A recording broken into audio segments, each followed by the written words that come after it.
Assalamualaikum warahmatullahi wabarakatuh. Alhamdulillahirrabbilalamin. Wabihi nasta'inu ala umuri dunya waddin. Wassalatu wassalamu ala asyrofil anbiya'i wal mursalin wa ala alihi wa sahbihi ajmain amma ba'du. Yang terhormat kepada Ibu Profesor Dr. Haji Ida Farida CHMPD sebagai dosen pengampu mata kuliah filsafat dan sejarah kimia.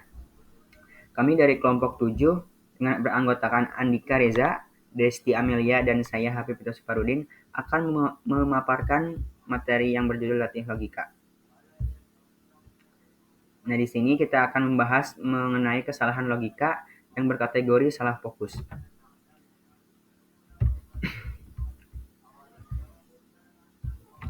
Yang pertama yaitu ada ad hominem.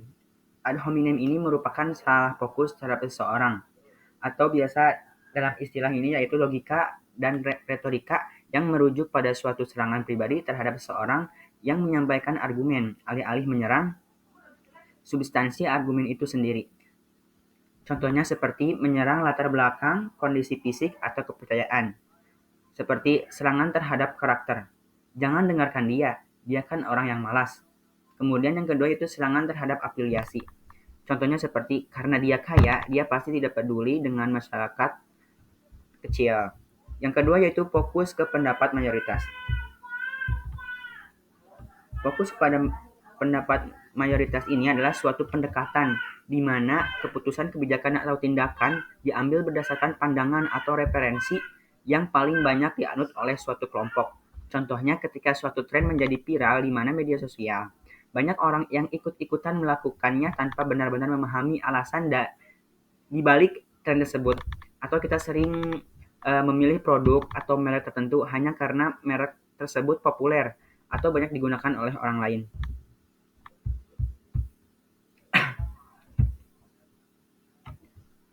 Kemudian yang ketiga yaitu fokus pada hal-hal yang tidak disukai. Fokus pada hal-hal yang tidak disukai ini berarti seseorang cenderung lebih memperhatikan atau memikirkan bahkan terobsesi dengan aspek-aspek negatif dalam hidup mereka atau hal-hal yang membuat mereka tidak nyaman, marah atau sedih. Contohnya seperti di lingkungan kerja. Seorang karyawan terus-menerus mengkritik rekan kerjanya karena sering telat, padahal mungkin ada alasan di balik tertentu, seperti masalah transportasi, macet, atau keluarga. Kemudian dalam diri sendiri, seorang merasa tidak percaya diri karena merasa tubuhnya tidak ideal. Kemudian yang keempat yaitu tokueku, atau biasa istilah dengan kamu juga. Nah, ini merupakan sebuah kesalahan logika yang sering digunakan dalam perdebatan atau argumen. Secara sederhana, tokuek ini berarti kamu juga begitu. Ini adalah upaya untuk membatalkan argumen seseorang dengan menunjukkan bahwa orang tersebut juga melakukan hal yang sama atau memiliki kesalahan yang sama. Contohnya, kamu bilang saya pemalas, tapi kamu juga sering menunda-nunda pekerjaan. Kemudian yang kedua yaitu seorang anak yang sedang dimarahi karena bermain game terlalu lama. Kemudian anaknya berkata, tapi ayah juga sering main ponsel. Itu merupakan suatu contoh dari kesalahan logika kamu juga.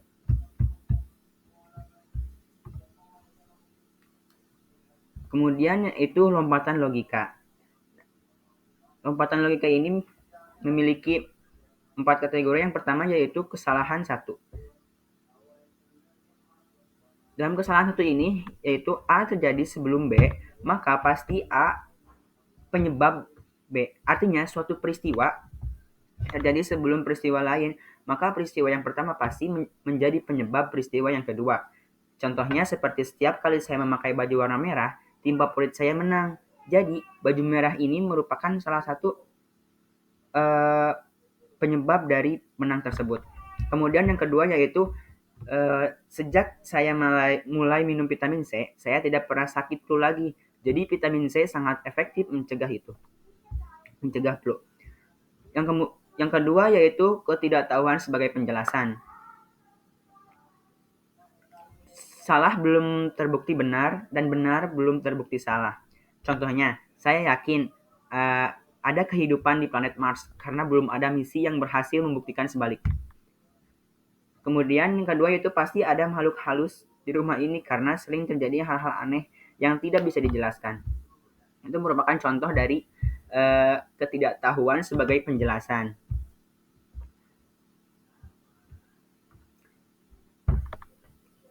Kemudian yang ketiga itu kesalahan dua. Kesalahan dua ini yaitu membesar-besarkan dampak, bisa disengaja ataupun tidak disengaja. Contohnya seperti kalau kamu tidak makan sayuran, kamu pasti akan sakit-sakitan terus. Padahal tidak makan sayur juga tidak akan menyebabkan seorang itu sakit-sakitan. Kemudian yang kedua yaitu kalau kamu tidak mengerjakan PR ini, kamu pasti akan gagal ujian. Padahal tidak mengerjakan satu PR itu tidak akan menentukan hasil ujian secara keseluruhan.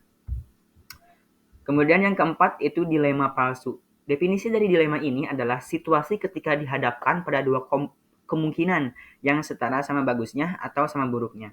Contoh, kamu harus memilih antara kuliah atau bekerja, tidak ada pilihan lain. Padahal dalam situasi ini bisa kuliah sambil bekerja. Kemudian yang kedua yaitu kamu harus menyukai matematika atau bahasa, tidak mungkin menyukai keduanya. Padahal ada beberapa orang yang menyukai matematika atau bahasa. Kemudian materi yang selanjutnya akan disampaikan oleh rekan saya yaitu Desti. Kepada Desti disilahkan. Di sini saya akan melanjutkan penjelasan dari Hafid. Saya akan menjelaskan mengenai logika fallacy. Logika fallacy adalah sebuah kesalahan berpikir, dan kesalahan berpikir tersebut sering kita jumpai dalam kehidupan sehari-hari. Adapun beberapa macam kesalahan berpikir yaitu pertama ada hasty generalization, di mana kita mengeneralisasi sebuah sampel dalam skala kecil ke skala besar. Contohnya ketika kita makan di sebuah restoran dan menu yang kita pesan itu tidak enak, dan kita mengeneralisasi bahwa menu pada restoran tersebut semuanya tidak enak. Yang kedua yaitu circular reasoning, di mana argumen yang diberikan berputar-putar tanpa menyertakan bukti atas klaim. Contohnya ketika seseorang mengatakan bahwa film ini bagus karena banyak yang menonton, tetapi saat ditanya kenapa banyak yang menonton, jawabannya kembali ke premis awal, karena film ini bagus. Ini membuat argumen menjadi tidak berdasar. Yang ketiga yaitu slippery slope, dimana kita berasumsi bahwa satu kejadian dianggap memicu rangkaian kejadian yang lain yang tidak logis. Contohnya ketika seseorang berpikir bahwa anak-anak yang bermain video game akan berakhir gagal di sekolah dan menjadi pengangguran seumur hidup. Ini adalah kesalahan karena menghubungkan sebuah kejadian yang belum tentu berkaitan. Yang keempat yaitu strawman, di mana seseorang membuat argumen palsu atau memutarbalikkan argumen untuk menyerang lawan bicaranya. Contohnya, ketika seseorang mengatakan kita harus mengurangi mengkonsumsi nasi, terus lawan bicaranya mengatakan dengan jadi kamu ingin kita kelaparan. Padahal dalam argumen tidak mengusulkan hal se-ekstrim itu. Yang kelima yaitu ad hominem, di mana seseorang menyerang karakter pribadi dari lawan bicaranya, bukan argumennya. Contohnya ketika seseorang menolak saran tentang belajar efektif hanya karena IPK-nya di bawah rata-rata. Yang terakhir yaitu false dichotomy, adalah argumen yang menjadikan dua pilihan padahal ada banyak pilihan. Contohnya ketika mengatakan bahwa lulusan pendidikan kimia hanya bisa bekerja di bidang pendidikan atau laboratorium, padahal kenyataannya ada banyak pilihan karir pada lulusan pendidikan kimia. Contohnya kerja di bank ataupun menjadi wirausahawan. Selanjutnya saya akan membahas mengenai menyikapi berita secara kritis. Kenapa kita harus menyikapi berita secara kritis? Karena yang pertama bisa jadi adanya kesalahan pada jurnalis. Yang kedua yaitu persaingan media. Yang ketiga, di era digital sekarang banyak platform yang seakan-akan meyakinkan padahal situsnya tidak terpercaya. Contohnya pada berita ini, mengejutkan, studi terbaru ungkap minum kopi 10 cangkir sehari bisa berpanjang umur hingga 20 tahun. Berita mengenai mengejutkan, studi terbaru ungkap minum kopi 10 cangkir sehari bisa perpanjang umur hingga 20 tahun. Dari judul berita tersebut disimpulkan bahwa judulnya bombastis, di mana dijelaskan bahwa minum kopi 10 cangkir sehari bisa perpanjang umur hingga 20 tahun. Padahal jika terlalu banyak meminum kopi malah berbahaya kepada tubuh. Yang kedua yaitu sumber dan medianya tidak terpercaya atau tidak jelas. Yang ketiga yaitu berita tersebut hanya tersedia atau muncul pada satu platform penerbit. Disimpulkan bahwa berita tersebut adalah hoax atau tidak jelas. Selanjutnya, materi akan dijelaskan oleh Andika. Selanjutnya adalah kritis terhadap artikel atau penelitian. Mengapa sih kita harus berpikir kritis terhadap penelitian? Mungkin kita sering mendengar kata seperti menurut penelitian atau survei menyatakan, padahal tidak semua penelitian dapat dipercaya.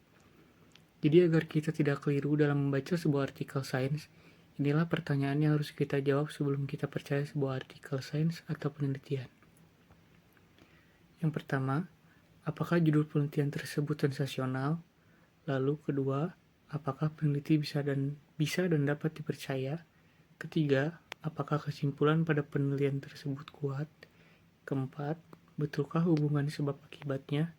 Kelima, adakah kelompok pembanding dalam penelitian tersebut? Yang keenam, apakah dikutip penelitian lainnya? Yang ketujuh, apakah pemilihan data dilakukan dengan objektif? Jadi itulah 7 hal yang harus kita periksa untuk menilai sebuah artikel sains atau penelitian. Oke, selanjutnya kesimpulan. Kesalahan logika atau logical fallacy terjadi ketika argumen disusun secara tidak valid atau tidak rasional, sehingga kesimpulannya tidak dapat diandalkan meskipun mungkin terlihat meyakinkan. Kesalahan logika bisa berasal dari asumsi yang salah, hubungan sebab akibat yang tidak jelas, atau pernyataan yang tidak relevan. Kesalahan ini sering digunakan secara tidak sengaja dalam argumen sehari-hari, tetapi juga bisa disalahgunakan untuk memanipulasi opini atau menyesatkan diskusi. Untuk berargumen secara efektif, penting menghindari kesalahan logika dan memastikan semua klaim didukung oleh bukti yang tepat dan penalaran yang koheren.